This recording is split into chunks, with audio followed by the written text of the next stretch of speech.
আজকে আমার পরীক্ষা, না আছে আমার কাছে কোনো বই, না আছে কোনো নোটস। আমি কি লিখবো আমি নিজেও জানি না। বলেছিলাম শরীর খারাপ স্যার আমার প্রচণ্ড, বলেছে যে শরীর খারাপ একটা প্রমাণ দিতে। এবার কি প্রমাণ দেবো, আমি যেতে হবে পরীক্ষায়, কিছু করার নেই।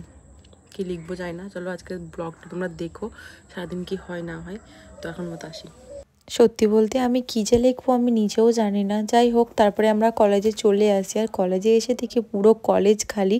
আমরা ভাবলাম হয়তো এক্সাম দিতে বসে গেছে সবাই, কিন্তু না, এক্সাম বাকি ছিল আরও আধ ঘন্টা মতো।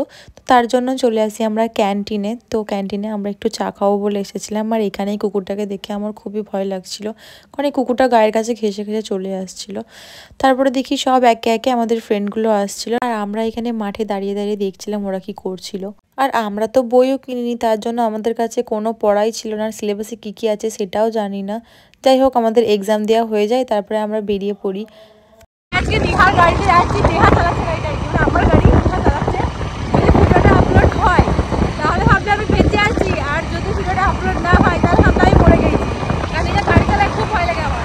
আর আমার হাতটা একটু কেটে গিয়েছিল, তার জন্য কিন্তু আমি গাড়ি চালাতে পারছিলাম না। তো ওকে আমি গাড়ি চালাতে বললাম, কিন্তু আমার ভয় লাগছিল, তাই গাড়িটা ওর কাছ থেকে নিয়ে নিই।